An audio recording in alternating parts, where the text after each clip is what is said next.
Hello. Good morning बच्चों। थोड़ा mic बंद था। तो सभी का स्वागत है एक बार फिर से इस प्यारे से प्लेटफॉर्म टारगेट बोर्ड में। जल्दी से आओ। और थोड़ा माइक बंद था, थोड़ा ध्यान नहीं दिया उस बात को लेके। चलो अभी सही हो गया, अभी ठीक हो गया होगा। चलो चलो चलो, कोई बात नहीं, कोई बात नहीं, होता रहता है। चल रहा वीडियो चल रहा है, बस माइक ऑफ था, बस थोड़ा सा ध्यान नहीं दिया उस पर। चलो अभी सही हो गया होगा तो एक बार रेड हार्ट सेंड करो तो। चलो हाँ ठीक। चलिए, गुड मॉर्निंग गुड मॉर्निंग। चलो एक बार क्लास को शेयर कर दो ताकि ज़्यादा से ज़्यादा बच्चे जुड़ जाए। ठीक ठीक, चलो चलो।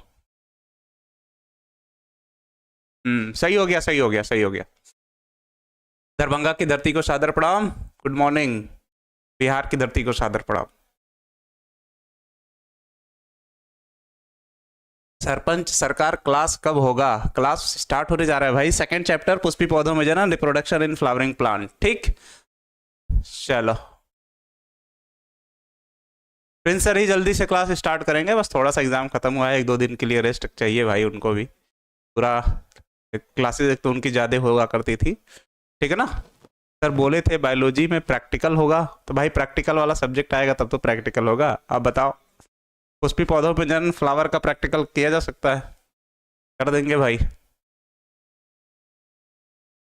चलो क्लास को शुरू किया जाए अब।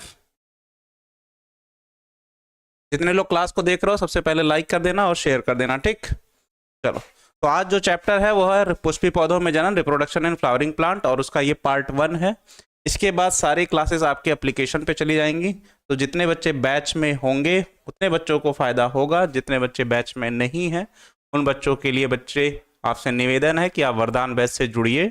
और वरदान बैच में जैसे कि आपने यूट्यूब पे मेरी पहली क्लास देखी होगी, विथ फिगर सब्जेक्टिव के साथ अच्छे से लिख के पढ़ाया गया है, वैसे ही पूरे साल पूरे सिलेबस को जितना भी समय लगना है या जितना भी हम लोगों ने टाइम टेबल बनाया है कि इस महीने तक पूरे 16 चैप्टर खत्म कर लिए जाएंगे, उसके बाद फिर रिवीजन क्लासेस स्टार्ट होंगी वन शॉट के तौर पे या चाहे जैसे।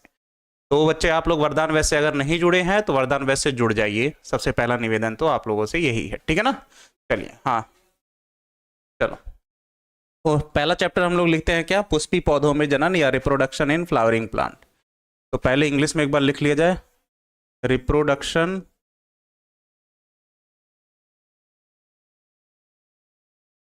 In flowering plant. Flowering plant, reproduction in flowering plant, या हिंदी में लिखा जाए तो इसी को लिखा जाता है पुष्पी पौधों में जनन। पुष्पी पौधों में जनन, पुष्पी पौधों में जनन, ठीक। चलो अब इसको करते हैं पूरे ही वर्ड को डिकोड थोड़ा सा समझने के लिए। तो जनन को हम लोगों ने पहले ही पढ़ रखा है कि जनन किसे कहते हैं। जनन को हम लोगों ने अच्छे से पहले से पढ़ रखा है कि जनन किसे कहते हैं, ठीक। आज हम लोग शुरू करेंगे पुष्प वाले पौधों के बारे में पढ़ने के लिए। तो जब क्लासिफिकेशन हो रहा था, वर्गीकरण हो रहा था, तो आर.एच. व्हिटाकर एक वैज्ञानिक ने, ये सब 9th में आप लोगों के दिया हुआ है, जिन्होंने पूरे जीव जगत को 5 भागों में विभाजित किया गया था, प्रोटिस्टा, मोनेरा, फंजाई, प्लांटी और एनिमालिया। फिर जो प्लांटी वाला हिस्सा था, मतलब पौधों वाला हिस्सा था, उसको 2 पार्ट में डिवाइड किया गया था। एक ऐसे पौधे जिनके जीवन काल में कभी ना कभी पुष्प का निर्माण होता है, एक ऐसे पौधे जिनके जीवन काल में कभी भी पुष्प का निर्माण नहीं होता है।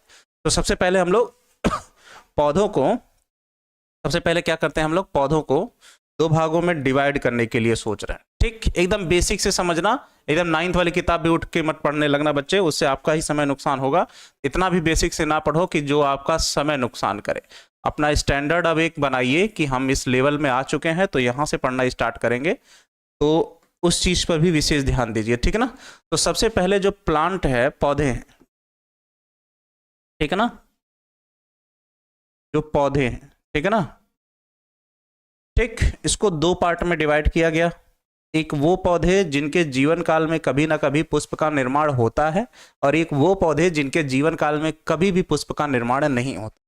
तो सबसे पहले पौधों को कहा गया एंजियोस्पर्मिक, एंजियोस्पर्मिक, स्पर्मिक,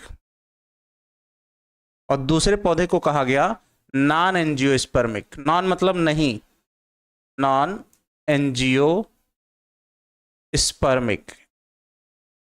ठीक, इससे ऑब्जेक्टिव क्वेश्चन बनेगा और कुछ नहीं बनेगा। मतलब एक को कहा गया हिंदी में आवृत बीजी, आवृत बीजी, और एक को हिंदी में कहा गया अनावृत बीजी, अनावृत बीजी। तो बच्चे आपके सिलेबस में ये जो दूसरा चैप्टर है पुष्पी पौधों में जनन, उसमें इस हिस्से को नहीं पढ़ना है। उसमें पढ़ना है तो सिर्फ इस हिस्से को जिसको कहा जाता है आवृत बीजी। अब आवृत बीजी पौधे किसे कहते हैं, तो इसमें एक लाइन सीधे लिख लो, ठीक, कि ऐसे पौधे जिनके जीवन काल में, जिनके जीवन काल में पुष्प का निर्माण होता है, पुष्प का निर्माण होता है, पुष्प का निर्माण होता है, उसे आवृत बीजी पौधे कहते हैं, उसे आवृत बीजी पौधे कहते हैं, पौधे कहते हैं। अगर पूछेगा अनावृत बीजी, तो इसमें पुष्प का निर्माण नहीं होता है, सीधे एक लाइन याद रखो, पुष्प का निर्माण नहीं होता है, नहीं होता है। पुष्प का निर्माण क्या होता है, नहीं होता है। बस इतना ही अंतर अभी याद रखिएगा। एकदम जो कहा गया है कि बेसिक से पढ़ो कि क्या है पुष्प पौधों, क्या बोलते हैं, जीव विज्ञान को कितने भागों में विभाजित किया गया, वनस्पति विज्ञान के जनक कौन है, या जंतु विज्ञान के जनक कौन है। बच्चे वो सब कहानी अब रह गई पीछे, और ना ही आपके एग्जाम में आने वाला है। जानकारी के लिए वो सब चीज़ों को पढ़ सकते हो, पर ये कहो कि आप 12th में अच्छे नंबर लाने के लिए उन सब चीज़ों को पढ़ो, तो समझ लो समय की बर्बादी है। क्योंकि आप 9th में थे तो 12th की बुक नहीं पढ़ रहे थे, और अगर 12th में है आप तो BSc की बुक नहीं पढ़ रहे हैं। आप जहाँ हैं उस लेवल की बुक को पढ़िए। ठीक, कोशिश कीजिए कि अपने साइकोलॉजी को और दिमाग को इतना मजबूत रखिए कि जो चीज़ें पढ़ाई जाएं उसको आप एडॉप्ट करने की क्षमता रखें। और टीचर जितना मेहनत कर रहा है बच्चे, उससे डबल या दुगुना मेहनत करने की ज़रूरत आपकी है। तो इस बात का भी विशेष ध्यान रखिए कि आपको ज़्यादा मेहनत करना है टीचर से। ठीक है ना। चलो, करियाही की धरती से सादर प्रणाम। अरे भाई ठीक, चलो। अब अगर कहेगा पुष्पी पौधों में जनन, तो जनन को हम लोगों ने पहले चैप्टर में पढ़ लिया कि जनन वह प्रक्रिया है जिसमें कोई कोशिका या जीव अपने ही जैसे किसी कोशिका या जीव को उत्पन्न करने की क्षमता रखता है। तो इस क्रिया को क्या कहते थे, जनन। एक कोशिकी में अलैंगिक जनन, बहुकोशिकी में लैंगिक जनन। फिर उनके प्रकारों वगैरह को, विधियों वगैरह को, सबको अच्छे से पढ़ लिया गया। अब कह रहा है कि हम जनन ऐसे पौधों में पढ़ रहे हैं जिसमें पुष्प का निर्माण हो रहा है। तो ऐसे पौधे जिनके जीवन काल में कभी ना कभी पुष्प का निर्माण होता है बच्चे, उन पौधों को हम क्या कहते हैं, आवृत बीजी पौधे कहते हैं। और जिन पौधों के जीवन काल में पुष्प का निर्माण नहीं होता है, उन पौधों को हम लोग क्या कहते हैं, अनावृत बीजी पौधे कहते हैं। पूरी तरीके से क्लियर। अब पूरा जो दूसरा चैप्टर आपका है पुष्पी पौधों में जनन, वो सिर्फ इसी पर बेस्ड है, आधारित है, आवृत बीजी पौधों पर।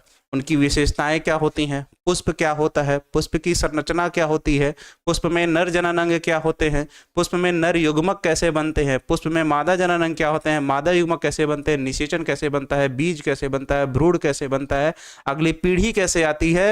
ये सारी चीजें अब हम लोगों को पढ़नी है केवल किसमें, एंजियोस्पर्मिक प्लांट या आवृत बीजी पौधे में। तो तैयार हो तो बताओ, तैयार हो इस चैप्टर को एकदम मस्त तरीके से स्टार्ट करने के लिए, बताओ। अगर आप लोग तैयार हो तो एक बार रेड हार्ट कमेंट में भरो, उसके बाद फिर हम आगे बढ़ें। चलो जी सर, क्लियर है, ओके सर जी, गुड मॉर्निंग सर जी। ठीक है संजय कुमार जी, देखते हैं उसको, पर मेरे हिसाब से सही है। चलिए, अच्छा कल डाउट हम खोलने बैठे थे, लगभग 67 डाउट था, सबका सॉल्व किए। तो उसमें कुछ बच्चों का डाउट ये था, सर आप नाम नहीं लेते हैं। बच्चे इतने सारे बच्चे हैं, किसी किसी का नाम निकल जाता होगा, ठीक है ना। तो उसको लेके परेशान मत रहिए। एक कोई परवीन करके बच्ची थी, उसने तो सिर्फ यही लिखा था क्वेश्चन मार्क बना के, आई थिंक कि सर आप नाम ही नहीं लेते किसी का। ठीक, चलो नेक्स्ट सर। चलो अब आते हैं पुष्प पे। सबसे पहला हम लोग आते हैं पुष्प पे, क्योंकि पुष्प के बारे में ही पढ़ना है। ठीक, चलो पहले इसकी लिख लो। हाँ, पहले आवृत बीजी के बारे में समझते हैं। आवृत, क्योंकि इससे भी ऑब्जेक्टिव क्वेश्चन बनते हैं। आवृत बीजी, आवृत बीजी पौधों की विशेषताएं, पौधों की विशेषताएं, विशेषताएं। चलो इससे भी ऑब्जेक्टिव क्वेश्चन बनते हैं कि आवृत बीजी पौधों की विशेषताएं बताइए। तो आवृत बीजी पौधों की विशेषताओं की अगर बात की जाए बच्चे, तो पहली विशेषता तो हम लोग यही लिख लेंगे कि इनके जीवन काल में कभी ना कभी क्या होता है, पुष्प का निर्माण होता है। तो पहली विशेषता हम लोग क्या लिखेंगे? पहली विशेषता लिखा जाए कि इनके जीवन काल में, इनके जीवन काल में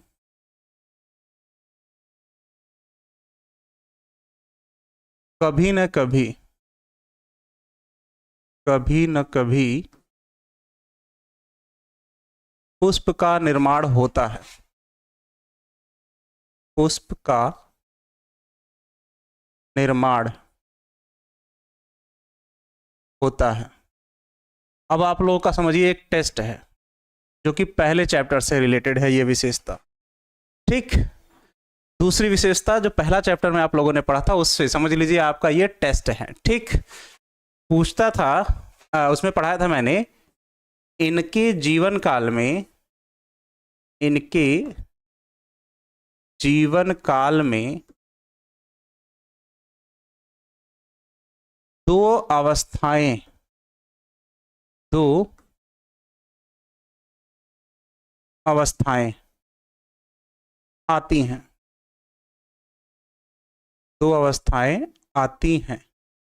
भैया जरा अवस्थाओं का नाम बताइए तो आप लोग, कि पहली अवस्था क्या है और दूसरी अवस्था क्या है। हमने आप लोगों को पढ़ाया था।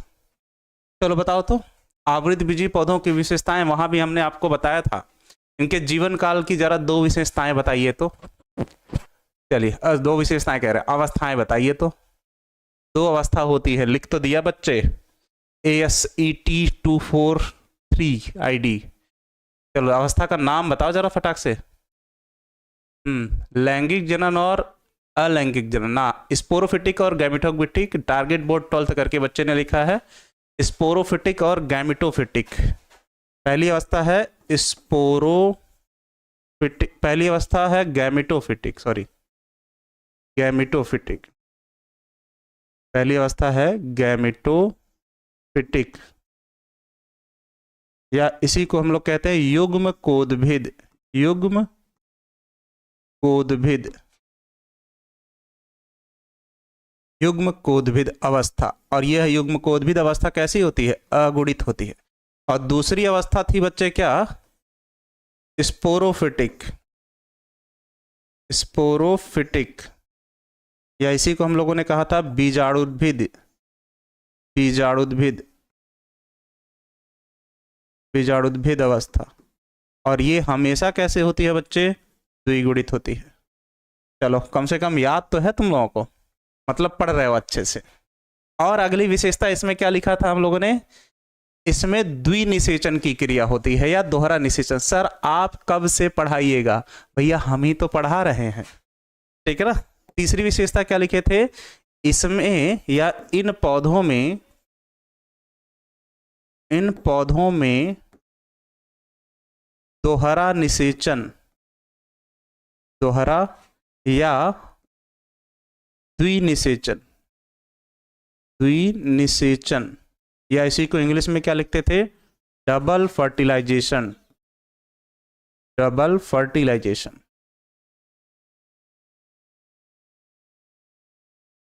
होता है, डबल फर्टिलाइजेशन होता है। ठीक, ये विशेषता देखो बेस मैंने पहले चैप्टर में ही अच्छे से आपको क्लियर किया था। और जिस व्यक्ति को दूसरे चैप्टर से वो लड़का पढ़ना शुरू कर रहा है बच्चे, तो उसकी पहली जिम्मेदारी ये बनती है कि वो पहले चैप्टर को जाके अच्छे से डिटेल में पढ़े, नहीं तो आगे में जितने भी जनन से रिलेटेड चैप्टर हैं वो उसको समझ में नहीं आने वाले हैं। तो बच्चे आप कोशिश कीजिएगा, ठीक ना। सर आप सच में पढ़ा रहे हैं? अरे भाई, ए भाई, ये क्या कह रहा है भाई? अगली विशेषता क्या लिखे हो? इनमें संवहन ऊतक पाए जाते हैं, ये सब पढ़ाए थे हम। इनमें संवहन ऊतक पाए जाते हैं, ऊतक पाए जाते हैं, पाए जाते हैं। इनमें संवहन ऊतक पाए जाते हैं। और संवहन ऊतक के बारे में मैंने एक एग्जाम्पल देके आप लोगों को पढ़ाया था कि ये रहा मान लो संवहन ऊतक, जिसमें ये बीच वाला हिस्सा एक ऐसी संरचना है जो इन दोनों भागों को आपस में क्या करती है? जोड़ने का कार्य करती है। तो ऊपर मान लो फ्लोएम की कोशिका है और नीचे मान लो जाइलम की कोशिका है। ये क्या है? फ्लोएम। और इसी को हिंदी में कहते हो पोषवाह। क्या कहते हो? पोषवाह। और नीचे वाले को कहते हो जाइलम, और इसको हिंदी में कहते हो दारू। दारू नहीं है, छोटा ऊ का मात्रा है, दारू कोशिका।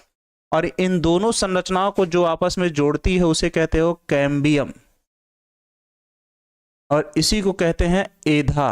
और यही एक बीजपत्री पौधों में नहीं पाया जाता, जो कल उदाहरण में ऑब्जेक्टिव में कर रहे थे गन्ने में ग्राफ्टिंग हो सकता है कि नहीं। तो गन्ने में ग्राफ्टिंग इसलिए नहीं होता क्योंकि उसमें कैम्बियम नहीं होता, तो जाइलम और फ्लोएम की कोशिकाएं बिखरी होती हैं इस वजह से। और इन्हीं दोनों कोशिकाओं को मिलाकर संयुक्त रूप से क्या कहा जाता है? संवहन ऊतक।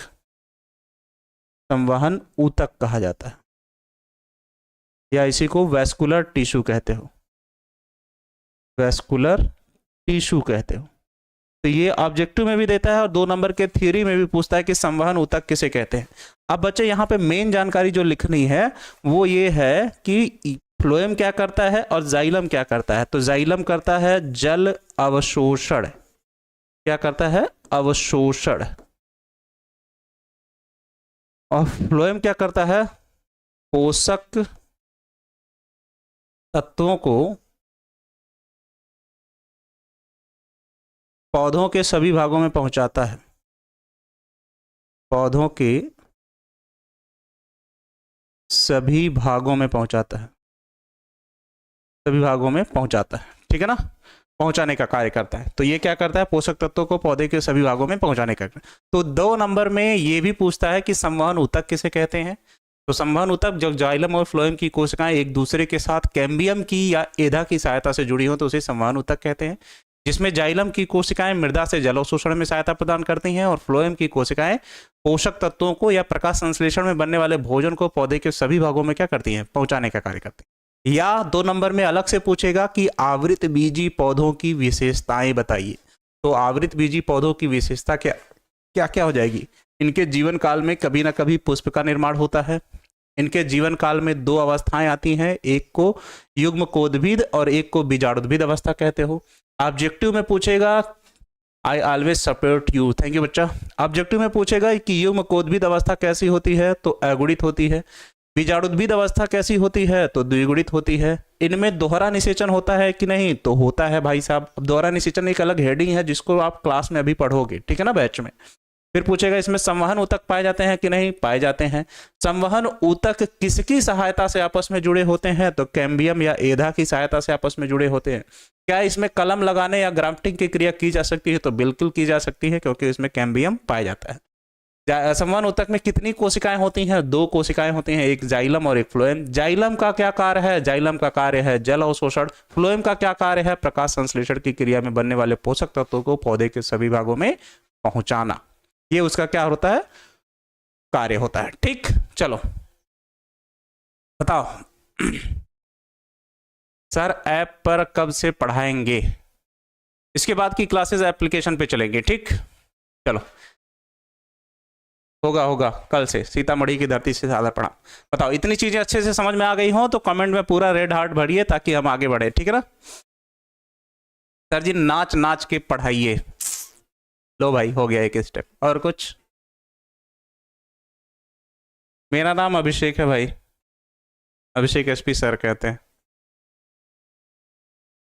एक लड़का लिख रहा है सर जी बेकार में पैसा फंसाया जाए जब यूट्यूब पे ही क्लास होगा। नहीं होगा भाई, पहला चैप्टर यूट्यूब पे होगा, उसके बाद के चैप्टर सारे एप्लीकेशन पे होंगे, ठीक है ना, सभी टीचरों के। ऐसा नहीं कहा जाता। बिगेस्ट फैन सर जी, अच्छा थैंक यू बच्चे। अर्चना भारती, चलो क्लियर है। चलो यहाँ तक क्लियर है। अब इसके आगे बढ़ा जाए कि पुष्प किसे कहते हैं, ठीक है ना। अभी हम लोगों ने क्या क्या क्या डिस्कस किया? अभी हम लोगों ने जनन डिस्कस किया पूरा चैप्टर, फिर पौधे में आवृत बीजी पौधे और अनावृत बीजी पौधों को डिस्कस किया जो आपके सिलेबस से रिलेटेड है जितना। फिर पुष्प के बारे में डिस्कस करने जा रहे हैं अब हम लोग बारे आगे, ठीक। तो अगला हेडिंग हम लोगों का होगा पुष्प या फ्लावर, ठीक। अगला हेडिंग है फ्लावर, या इसी को हम लोग कहते हैं पुष्प। तो भैया सबसे पहले तो आप लोग आंसर बताइए कि पुष्प किसे कहते हैं। सबसे पहले आपका काम है बताना। बताओ कौन बताना चाहेगा कि पुष्प किसे कहते हैं। चलो एक क्वेश्चन पूछता है 2 नंबर में भाई कि पुष्प किसे कहते हैं बताइए, या पुष्प की संरचना भी पूछता है। तो बताओ पुष्प किसे कहते हैं। गूगल सर आप, अच्छा ठीक है बच्चे, यार क्यूट ना बोला करो। चलो पुष्प किसे कहते हैं, सब्जेक्ट पे आ जाओ। चलो चलो जल्दी करो, जल्दी जल्दी। पुष्प किसे कहते हैं बताओ, देखते हैं कितने लोग बता लेते हो।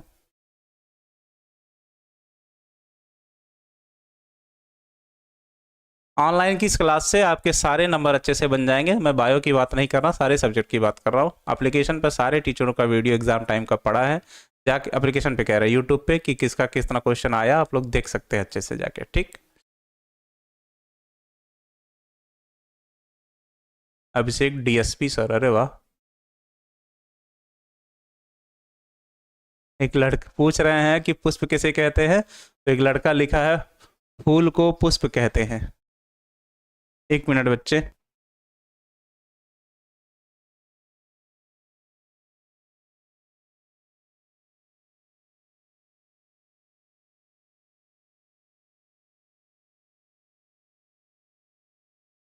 चलो कमेंट आ रहा है बच्चे, पी से नाम था आपका कुछ। चलो अब सुनो, सीधे सीधे पहले परिभाषा लिखी जाए, फिर उसके बाद उसको समझने की कोशिश की जाए, ठीक है ना। देखो लिखा है कि पुष्प पौधे का वह भाग होता है, पुष्प पौधे का वह भाग होता है, वह भाग होता है, भाग होता है जो जनन की क्रिया में, जो जनन की क्रिया में, जनन की क्रिया में,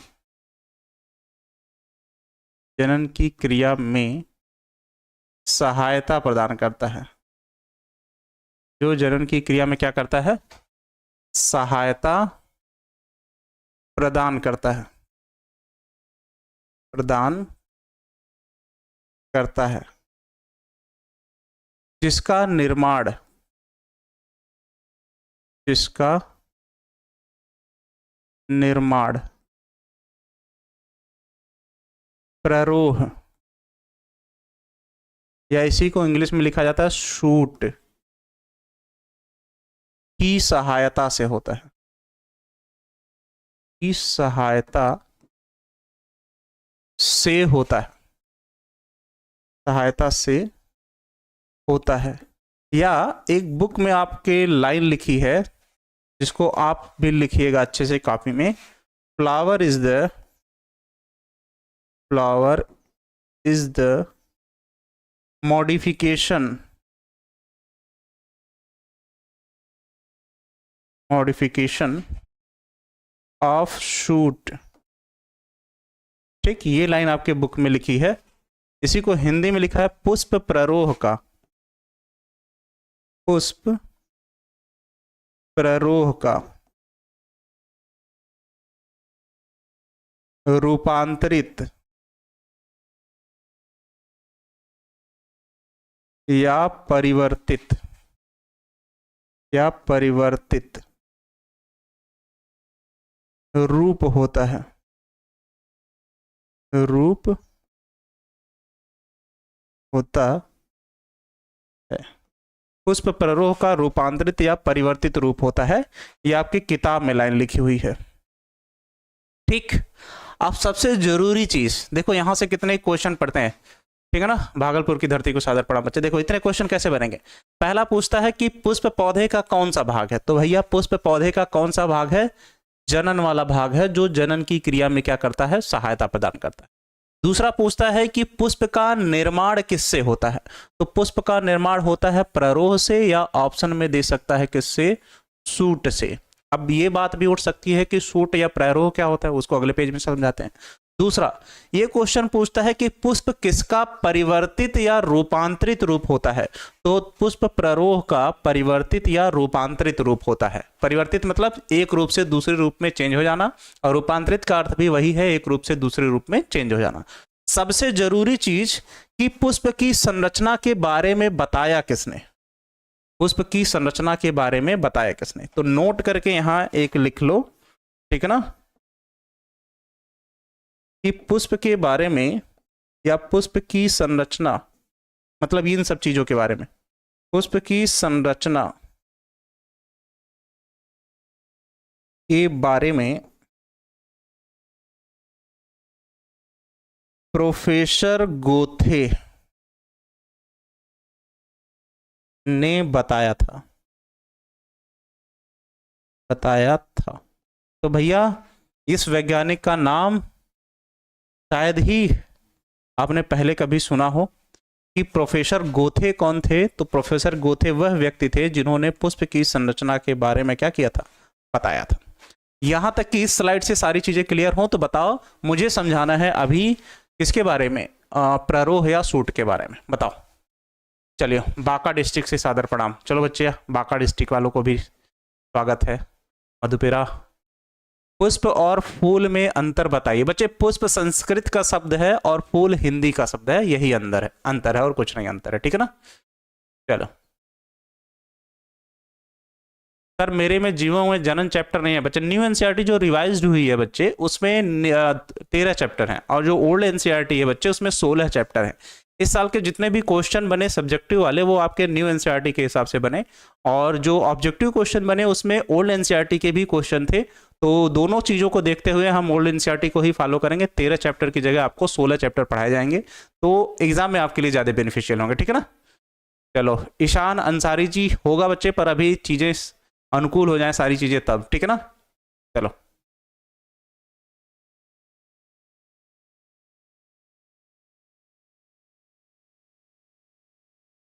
चलो आगे बढ़े। मिर्जापुर की धरती को सादर प्रणाम। चलो आगे बढ़ते हैं। रेड हार्ट पुल होने लगा। चलो जब भी हम पूछें कि आप लोगों को समझ में आ रहा है कि नहीं, आप लोग रेड हार्ट डालने लगिएगा, ठीक। चलो तो अगला आता है पुष्प या प्ररोह की बात की जाए। चलो बच्चे मान लो कि कोई एक प्लांट है, कोई एक पौधा है ऐसे, ठीक। मान लो कि कोई एक पौधा है ऐसे जिसकी अपने ब्रांचेस, शाखाएं, लीफ वगैरह ऐसे निकलती हैं या जो भी है, ठीक। कोई एक पौधा है, चलो मान लो यहाँ एक कोई पौधा है जिसकी अलग अलग पत्तियां हैं, अपनी बात कर ली जाए समझने के लिए, ठीक। चलो भाई ये मान लो कोई प्लांट है,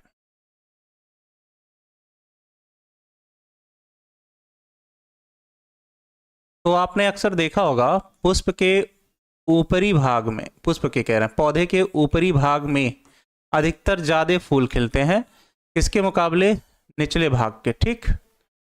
चलो समझ में आ ही गया होगा, इतना बहुत है, काफी है, ठीक। तो मान लो कह रहा है ये कोई प्लांट है, तो एक क्वेश्चन ये भी पूछता है कि क्या पौधों के सभी भागों में हरित लवक पाए जाते हैं, तो नहीं भाई, पौधे के सभी भागों में हरित लवक नहीं पाए जाते। क्यों? क्योंकि पौधों का जड़ जो होता है सफेद होता है और जड़ों में हरित लवक नहीं होता है। बाकी पौधे के तना, पत्ती और पुष्प वाले भाग में हरित लवक हो सकता है, बाकी चीजों के बारे में भी कुछ कहा नहीं जा सकता, ठीक। चलो अब मान लो इस पौधे की कोई एक शाखा ऐसे बाहर निकली हुई थी, इस पौधे की कोई एक शाखा कुछ इस तरीके से बाहर निकली है, जिसका किनारे वाला या अंतिम छोर है, ये किनारे वाला या अंतिम छोर है शाखाओं का, या पुष्प का जो ऊपरी भाग है ऐसे, उसमें भी एक भाग ऐसा होगा जहां से पौधे की लंबाई बढ़नी रुकी होगी, तो इसका भी अंतिम छोर होगा यहाँ पे। तो एक शब्द लिखा जाए कि मुख्य तने का अंतिम छोर या शाखाओं का अंतिम छोर, मुख्य तने का या शाखाओं का अंतिम छोर। तो दोनों के लिए एक वर्ड यहां पे हम लिख रहे हैं, ऐसे करके लिख दे रहे हैं, मुख्य तने का, मुख्य तने का या शाखाओं का, या शाखाओं का, शाखाओं का अंतिम भाग, अंतिम छोर लिख लो, छोर, शूट या प्ररोह कहलाता है, या प्ररोह कहलाता है, कहलाता है, जिसकी सहायता से, जिसकी सहायता से पुष्प का निर्माण होता है, पुष्प का निर्माण होता है, जिसकी सहायता से क्या होता है, पुष्प का निर्माण होता है। तो अब एक चीज समझ लोगे कि पुष्प, सॉरी, प्ररोह कहाँ है, तो प्ररोह है पौधे के तने के ऊपरी भाग में, ये क्या है, शूट है या प्ररोह है, प्ररोह है, ठीक। ये भी क्या है, ये भी शूट है या प्ररोह है, ठीक। अभी क्लियर हो जाएगा, बताओ ये भी क्या है, शूट है या प्ररोह है, ठीक। पूजा नहीं करते हैं, क्या करते हैं भाई, अब टीका नहीं लगाए हैं तो इसका क्या मतलब, ठीक है ना। हाँ, पुष्प के ऊपरी भाग को, पौधे के ऊपरी भाग को ना कहो, पौधे के तने का या शाखाओं का ऊपरी भाग या अंतिम छोर, ऐसे कहो। एक चीज तो आपको समझानी पड़ेगी ना, जैसे यहां भी अगर डालियां निकली होंगी तो यहां किनारे पर जाके खत्म हो गया, यहां डाली निकली है यहां जाके खत्म हो गया, यहां कोई शाखा ऐसे पतली से निकली होगी यहां जाके खत्म हो गया, यहां निकली होगी यहां खत्म हो, तो जहां जहां पर जाके शाखाओं ऐसे खत्म हुए होंगे उन सभी भागों को हम शूट या प्ररोह कहेंगे, और उन सभी भागों से क्या होगा, पुष्प का निर्माण होगा, ठीक है ना। सर जी मुझे मेरे आई से दिखाई नहीं देता, पर कमेंट राहुल जी आप तो बराबर टाइप कर रहे हैं लंबा लंबा, सोच लो। बात क्लियर है ये। जमुई की धरती से सादर प्रणाम, किंग ऑफ फायर 2.0। भाई नाम भी तुम लोग इतना खतरनाक रखते हो ना कि कोई निकल के AK-47 चला ही दे सीने पे मेरे, बताओ। एक बच्चा कह रहा है सर जी प्यार किस हार्मोन से होता है, अरे बाप रे। चलिए बादल जी थैंक यू। किशनगंज तो नहीं गए हैं बच्चे, क्लियर हो तो बताओ। पुष्प प्ररोह का रूपांतरित या परिवर्तित भाग होता है, और पुष्प प्ररोह में कहाँ है, तने के ऊपरी भाग में या शाखाओं के अंतिम छोर पर, या दोनों के अंतिम छोर या अंतिम भाग में। किसने बताया था, प्रोफेसर गोथे ने, ठीक है ना। ये बात क्लियर है। पुष्प क्या होता है, पुष्प पौधे का वह भाग है जो जनन की क्रिया में क्या करता है, सहायता प्रदान करता है। और अब आते हैं हम लोग पुष्प की संरचना में, ठीक है ना। रेड हार्ट भूल गए हो डालना तुम लोग। एक हेडिंग डालते हैं, पुष्प की संरचना, पुष्प की संरचना, जिसके बारे में किसने बताया था, प्रोफेसर गोथे ने, या स्ट्रक्चर ऑफ फ्लावर यहां लिख लिया जाए, STRUCTURE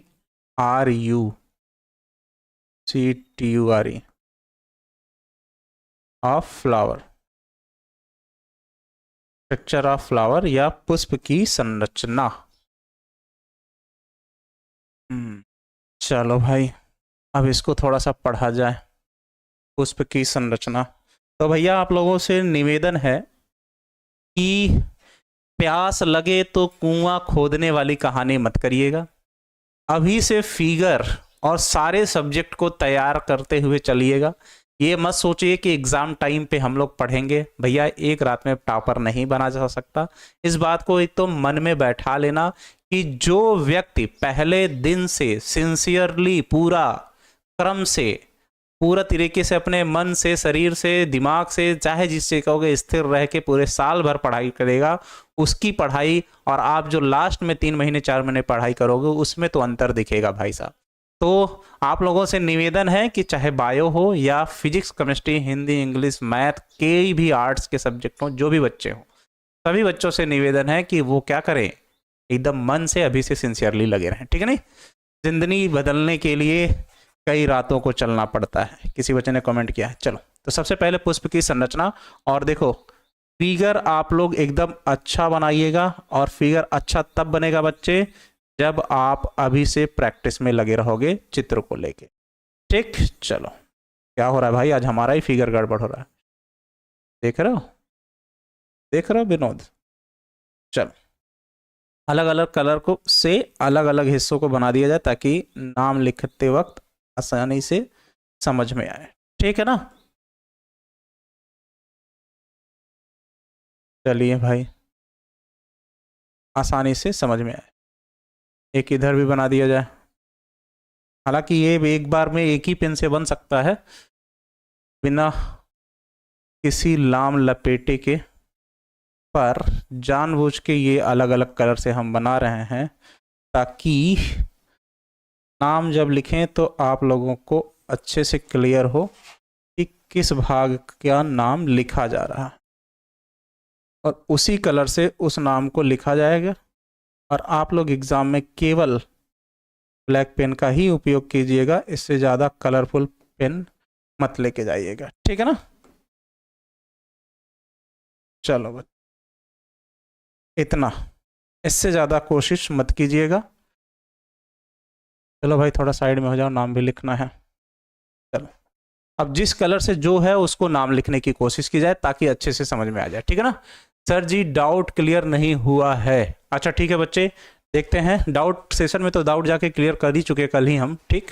चलो सुनो, पहले नाम लिखते हैं, फिर इसको एक और फूल बनाएंगे गुड़हल का, और उससे कंपेयर करेंगे कि किससे क्या है, ठीक। तो सबसे पहले नीचे जो ये ग्रीन कलर का है इसको कहते हैं पेडिसिल, या कहीं कहीं पर पेडंकिल भी लिखा होगा, या इसी को कहते हैं पुष्पवृंत कहते हैं। क्या कहते हैं? पुष्पवृंत, ठीक। उसके बाद इस ग्रीन कलर की संरचना की बात की जाए जिसको कहते हैं थैलमस, या इसको हिंदी में कहते हैं पुष्पासन। क्या कहते हैं? पुष्पासन कहते हैं, ठीक। क्लियर है? जो बाहर ये इस कलर से लिखा गया है इसको कहते हैं बाह्य दलपुंज। क्या कहते हो? बाह्य दलपुंज, ठीक है ना।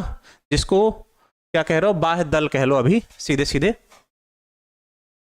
बाह्य दल, एक वर्ड यूज किया जाए, बाह्य दल। बाह्य दल जिसको इंग्लिश में कहा जाएगा सेपल, पर इसके गुच्छे को क्या बोलोगे? कैलिक्स बोलोगे, ठीक है ना। पर वहां दल पुंज लिखा होगा। फिर इसको क्या लिखेंगे हम लोग? ये जो व्हाइट कलर से है ये वाली संरचना, इसको लिखेंगे दल। इसको क्या लिखेंगे? दल। इसको इंग्लिश में क्या लिखा जाएगा? पेटल, ठीक। फिर इस संरचना को क्या लिखेंगे? इस संरचना को क्या लिखोगे बताओ? ये तो 10th में भी रहा होगा। इस संरचना को कहते हो क्या? स्टमेन या पुंकेसर, ठीक है ना। इस संरचना को क्या कहते हो? स्टमेन या पुंकेसर कहते हो, पुंकेसर।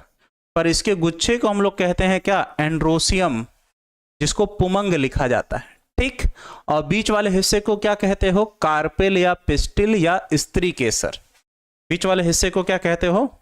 इसको क्या लिखोगे? कार्पेल या स्त्री केसर, स्त्री केसर, या इसी को क्या कहोगे? कार्पेल या पिस्टिल लिख सकते हो, ठीक। क्लियर? अभी देखो इसको भी डिवाइड करना है कि ये 3 पार्ट में है, स्टिग्मा, स्टाइल, ओवरी, या वर्तिकाग्र, वर्तिका और वर्तिकाग्र, वर्तिका और अंडाशय। फिर इसको भी अभी 2 पार्ट में डिवाइड करोगे। किसको? ऊपर वाले हिस्से को, एंथर और फिलामेंट, बीच में जोड़ेगा कनेक्टिव। वो सब जब डिटेलिंग पढ़ी जाएगी तब आराम से आ जाएगा, ठीक। दूसरी चीज, इसके अंदर जो ये वाली संरचना है इसको कहते हैं हम लोग बीजांड या ओव्यूल कहते हैं, बीजांड या ओव्यूल कहते हैं। क्लियर है? बताओ, फिगर में नाम क्लियर हो तो बताओ। फिगर में नाम क्लियर हो तो बताओ अच्छे से, उसके बाद फिर हम आगे बताएं, क्योंकि अभी डिटेलिंग में इसको समझाना है। ठीक,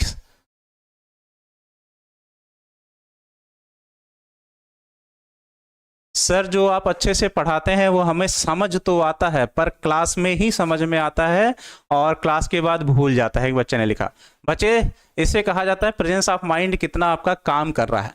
तो यदि बच्चे आपका प्रेजेंस ऑफ माइंड सही से काम नहीं कर रहा तो उसके लिए कहा जाता है प्रैक्टिस सबसे अच्छी चीज होती है और प्रैक्टिस के दम पर चीजों को निखारा जा सकता है। तो इस बात का विशेष ध्यान रखिए बच्चे, आपको प्रैक्टिस की जरूरत है, बाकी चीजें आपकी क्लियर है। ठीक, अब इसको बच्चे करना क्या है, इस चीज को हम लोगों को करना है कंपेयर, ताकि हम समझ पाए कि पुष्प कौन से किससे का कौन सा भाग होता है। आप सभी लोगों ने बच्चे गुड़हल के पुष्प को देखा होगा, ठीक है ना। चलो, आप सभी लोगों ने गुड़हल के पुष्प को देखा होगा। उदाहरण के तौर पर यहां हम लिखते हैं क्या, गुड़हल। उदाहरण के तौर पर लिखा जाए क्या, गुड़हल। क्या लिखा जाए, गुड़हल। आप सभी लोगों ने गुड़हल के पौधे पुष्प को देखा होगा। अब बच्चे गुड़हल के पुष्प को थोड़ा सा इमेजिन करो, थोड़ा सा क्या करना है हम लोगों को, इमेजिन करना है। नीचे बच्चे उसमें क्या होता है, ग्रीन कलर का होता है, ऐसे। नीचे उसमें क्या होता है, ग्रीन कलर का होता है, ऐसे। बोलो, होता है कि नहीं। गुड़हल के पुष्प में ऐसे नीचे ग्रीन कलर का होता है। चलो, तो जो नीचे वाला हिस्सा है बच्चे, ये वाला, इसको हम लोग कहेंगे क्या, पुष्प वृंत। क्या कहेंगे, पुष्प वृंत। ठीक, और इसी के अंदर यहां पर ग्रीन कलर का, जब इस ग्रीन कलर वाले हिस्से को तोड़ोगे तो यहां एक मोटी सी संरचना दिखाई देगी, जिसको हम लोग कहेंगे क्या बच्चे, पुष्पासन। क्या कहेंगे, पुष्पासन। क्लियर है, क्लियर। अब आते हैं बाह्य दल पे। तो ये वाला जो हिस्सा है बच्चे, ये वाला, इसको हम लोग कहते हैं बाह्य दल कहते हैं। क्या कहते हैं, बाह्य दल कहते हैं। क्लियर। अब बच्चे उसमें लाल रंग की 5 पंखुड़ियां होती हैं। पांचों तो 3D यहां बनाया नहीं जा सकता, पर 3 हम बना दे रहे हैं आपको समझने के लिए। ठीक, 3 तो दिखाई देगा, ठीक है ना। उसमें क्या होती है, 5 लाल रंग की पंखुड़ियां होती हैं। 5 लाल रंग की क्या होती हैं, पंखुड़ियां होती हैं। और जो 5 लाल रंग की पंखुड़ियां हैं बच्चे, इन्हीं लाल रंग की पंखुड़ियों को हम लोग क्या कहते हैं, दल कहते हैं। क्या कहते हैं, दल कहते हैं। ये भी क्लियर होगा। चलो, अब क्या होता है, इसी के बीच में लाल रंग की न करके कह के तो हल्के से बैगनी ये हो जा रहा है। चलो, पूरा रेड एकदम नहीं होता है, हल्का मान लो इसको, इस कलर का। ठीक, यहां से बीच से एक ऐसे निकला होगा और ऊपर जाके ये भी ऐसे 5 भागों में या 6 भागों में विभाजित होगा। हालांकि 5 से ज्यादा नहीं होगा, भागों में ऐसे क्या होता है, विभाजित होता है। तो ये अंदर तक आया होगा, नीचे तक। तो ये जो ऊपर तक गया है, ये बीच वाला हिस्सा है, जिसको हम लोग क्या कहते हैं, स्त्री केसर कहते हैं। क्या कहते हैं, स्त्री केसर कहते हैं। स्त्री केसर कहते हैं। अब स्त्री केसर कहते हो बच्चे, तो इसमें 5 भागों में जो विभाजित है, तो 5 स्टिग्मा है। तो इसको भी हम 5 पार्ट में डिवाइड कर सकते हैं, पर डिटेल में पढ़ेंगे तब। तो अगर इस बीच वाले भाग को जो व्हाइट कलर का बनाए हैं हम लोग स्त्री केसर कहते हैं, तो ये भी ऐसे नीचे नीचे आया होगा अंदर तक, यहां तक, जिसको हम लोग क्या कहेंगे, स्त्री केसर। और दूसरी चीज, इसी में क्या होगा, ऐसे किनारे पर ऐसे गुच्छे में होंगे, ऐसे ऐसे गुच्छे में होगा गुड़हल में। और इस हिस्से को हम लोग क्या कहते हैं, इस हिस्से को कहेंगे स्टमेन या पुंकेसर। क्या कहोगे, पुंकेसर। क्या कहोगे, पुंकेसर। क्लियर है, बताओ। क्लियर हो तो बताओ। और दूसरी चीज, कुछ बच्चे कंफ्यूज हो रहे होंगे कि यहां पर सर ऐसे होता है, ऐसे छोटे छोटे भी निकले होते हैं, तो बच्चे उसे उपबाह्य दल कहा जाता है। उपबाह्य दल कहा जाता है। बताओ, क्लियर है। तो प्रोफेसर गोथे ने पुष्प को सामान्यतः कितने भागों में विभाजित किया था, 4 भागों में। पहला क्या था, बाह्य दल। दूसरा क्या था, दल। तीसरा क्या था, पुंकेसर।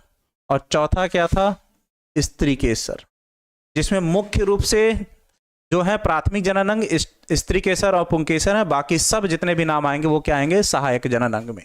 तो यहां पे भी अगर हम लोग लिखें तो ये इसका बाह्य दल पहला, दल दूसरा, पुंकेसर तीसरा और स्त्री केसर चौथा भाग है। बाकी ये भी अभी 2 भागों में विभाजित है और स्त्री केसर भी अभी 3 भागों में विभाजित है, जो कि आगे पढ़कर हम लोगों को पढ़ना है। बताओ ये क्लियर हो तो बताओ, कंपेयर कर लिए, बताओ कंपेयर करके अच्छे से समझ लिए, अगर आ गया हो तो बताओ। चलो ठीक है, लेते आएंगे भाई, कोई दिक्कत ना है मुझे। ये चीज क्लियर हो गया हो तो बताओ।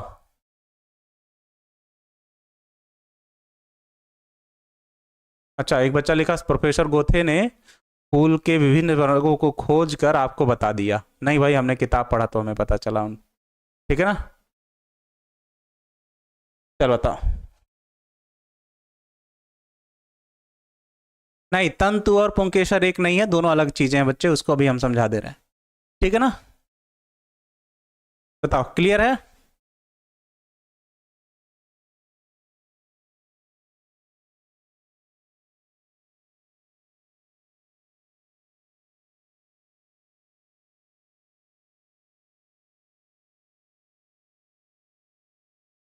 चलो, अब इसी के एक एक भाग को लेकर हम लोग क्या करते हैं, पढ़ने की क्रिया करते हैं, पुष्प की संरचना के बारे में। ठीक है ना, चलो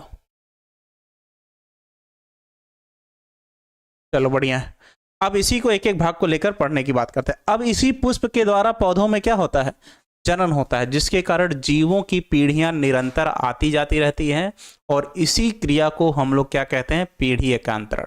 फिर पुष्प के एक एक भाग के बारे में हम लोग क्या करेंगे, समझने की कोशिश करेंगे। तो लिखोगे क्या, पुष्प की सहायता से, पुष्प की सहायता से पौधों में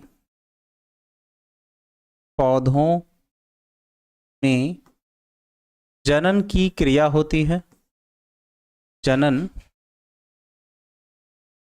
की क्रिया होती है, जनन की क्रिया होती है, जिसके कारण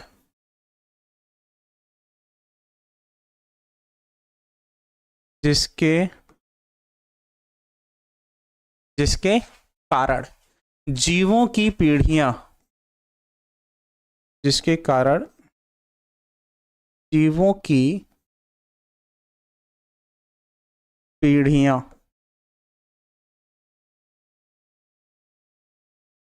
आती जाती रहती हैं, आती जाती रहती हैं,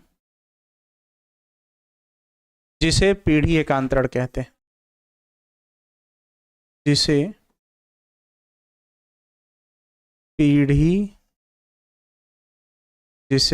पीढ़ी एकांतरण कहते हैं। जिसे क्या कह रहे हो, पीढ़ी एकांतरण कहते हैं। ठीक, तो एक परिभाषा ये भी पूछता है कि पीढ़ी एकांतरण किसे कहते हैं। तो पीढ़ी एकांतरण किसे कहते हो, जिसमें जीवों की पीढ़ियां निरंतर क्या होती हैं, आती जाती रहती है, जिसे इंग्लिश में क्या कहते हो, alternation of generation, alternation of generation, alternation of generation. तो अगर पूछेगा पीढ़ी एकांतरण किसे कहते हैं या अल्टरनेशन ऑफ जनरेशन किसे कहते हैं, तब भी यही परिभाषा लिख दीजिएगा। 2 नंबर आपको आराम से क्या होगा, मिल जाएगा, परेशान होने की जरूरत नहीं पड़ेगी। ठीक, चलो अब पुष्प की संरचना पीढ़ी एकांतरण कहते हैं, जिसके आधार पर, इसी में क्या लिखा जाएगा, जिसके आधार पर पुष्प को 2 भागों में विभाजित किया जाता है। गुरुजी एमबीबीएस का कुल फॉर्म बताइए, कब से पूछ रहे हैं। देखो भाई, master of bachelor, bachelor of science शायद। ठीक, थोड़ा सा कंफ्यूजन में हम भी तुमको डाल दें, इसीलिए एक वर्ड जोड़ दिए हम भी। पीढ़ी एकांतरण, अल्टरनेशन ऑफ जनरेशन कहते हैं। ठीक है ना, आगे लिखो, जिसके आधार पर, इसी में जिसके आधार पर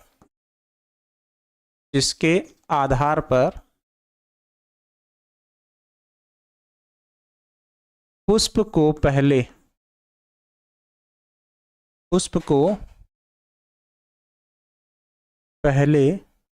2 भागों में विभाजित किया गया, 2 भागों में विभाजित किया गया है। अब वो 4 भाग वाली कहानी अलग है, उसको अलग तरीके से हम समझाएंगे, ठीक है ना। अभी 2 भागों में विभाजित किया गया है, इसको समझो। ये 2 भाग क्या है? विभाजित किया गया है,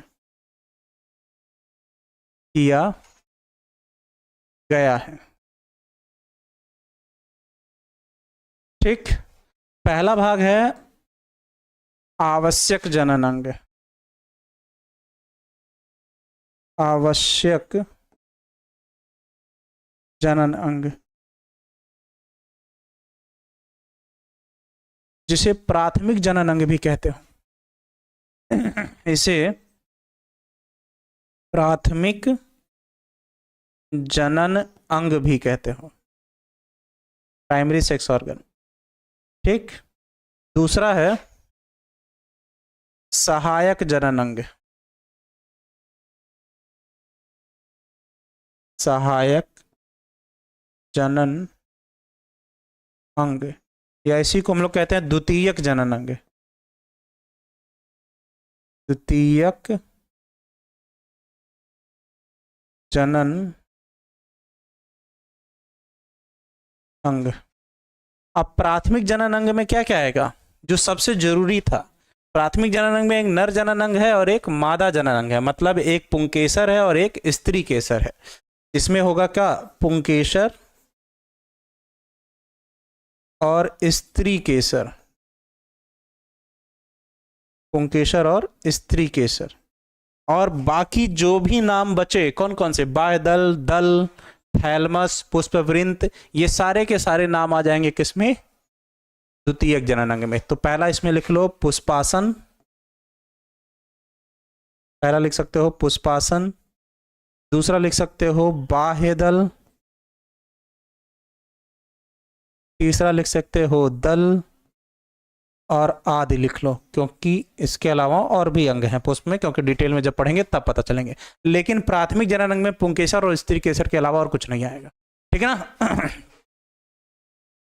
चलो बताओ। सही है बच्चे? लक्ष्मी जी, हम शायद जोड़े थे, हमको एग्जैक्ट क्लियर नहीं था, ठीक। चलो, हो सकता है आपका सही हो। चलो, सेम टू यू सर, हर हर महादेव।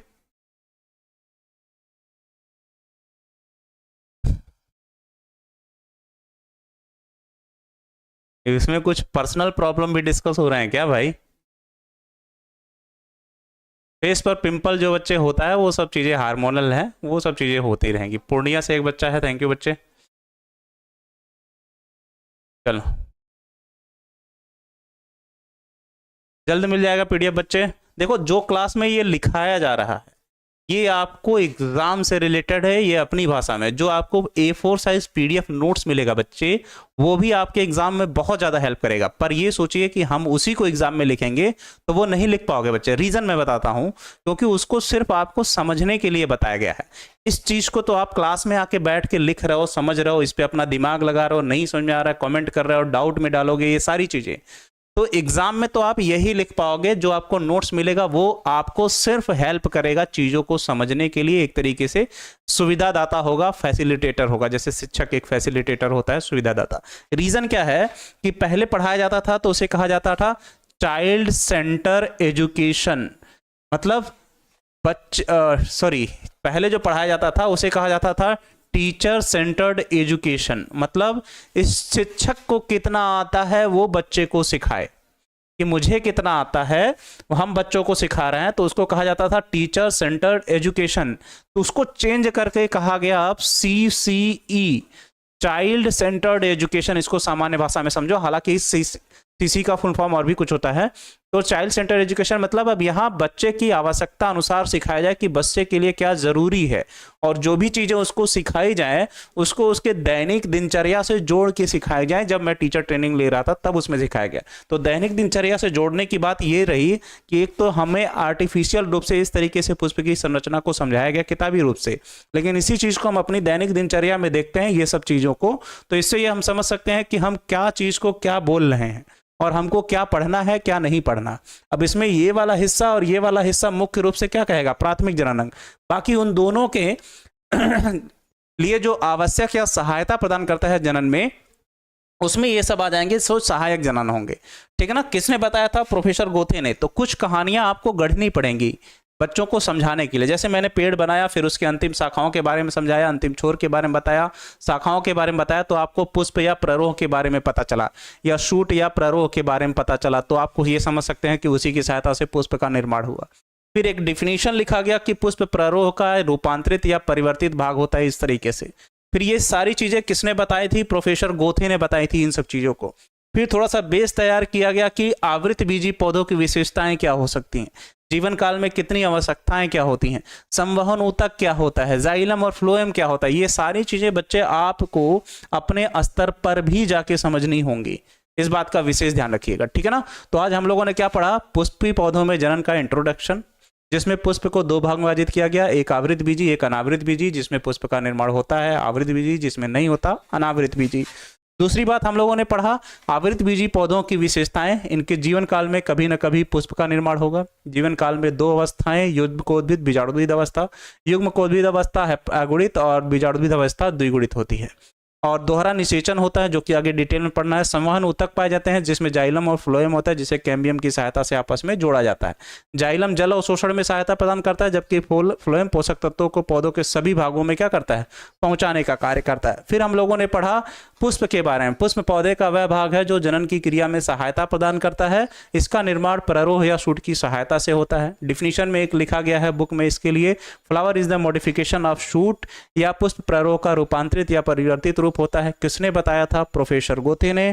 फिर पुष्प की संरचना में शूट कहाँ होता है पौधे में, उसको समझा। शाखाओं के अंतिम छोर शाखाओं के अंतिम छोर या पुष्प के तने के अंतिम भाग को शूट कहते हो। जैसे ही पौधा लंबाई में बढ़ना रुकता है कुछ क्षण के लिए, तो उसमें पुष्प का विकास हो जाता है। ठीक। हार्मोन का भी काम है। पुष्प की संरचना के बारे में पढ़ा, कौन कौन से भाग होते हैं, कौन कौन से मुख्य भाग हैं, कौन कौन से सहायक भाग होते हैं। ठीक। 4 भाग मुख्य रूप से कौन कौन से हैं, बाह्य दल, दल, पुंकेसर, स्त्री केसर। और प्राथमिक जनन अंग कौन कौन से हैं, स्त्री केसर और पुंकेसर। बाकी सब किसमें आएंगे, द्वितीयक जनन अंग में। ये चीजों को पढ़ा। और पीढ़ी एकांतरण किसे कहते हैं, जनन की क्रिया के कारण पुष्प की सहायता से जब जीवों की पीढ़ियां आती जाती रहती हैं तो उसे हम क्या कहते हैं, पीढ़ी एकांतरण कहते हैं। इसको पढ़े। जिसके आधार पर पुष्प को कितने भागों में विभाजित किया गया था, 2, आवश्यक जनन अंग या प्राथमिक जनन अंग, सहायक जनन अंग या द्वितीयक जनन। प्राथमिक जनन अंग हमेशा नर जनन अंग और मादा जनन होंगे, जिसमें पुंकेसर और स्त्री केसर आएंगे। बाकी जितने भी नाम आएंगे वो सबके सब किसमें चले जाएंगे, द्वितीयक जनन अंग में। पूरी तरीके से क्लियर।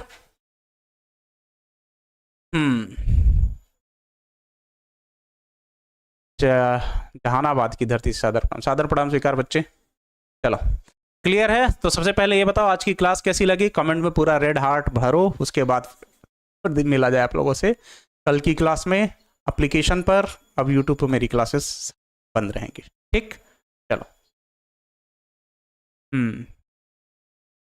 सबसे पहले क्लास कैसी लगी उसके लिए कमेंट करो, उसके बाद फिर देखा जाए पुष्पी पौधों में जनन।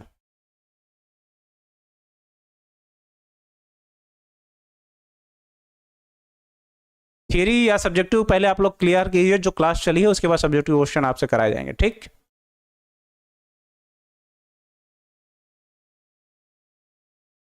चलो सभी लोगों को क्लास पसंद आई तो कल मिलते हैं फिर इसी टाइम पे एप्लीकेशन पर। तब तक के लिए जय हिंद, मुस्कुराते रहिए, आपका दिन शुभ हो। मेरे हिस्से की कुछ खुशियां बच्चों आप लोगों को मिले, और अपने विचारों को शुद्ध रखिए। बाय।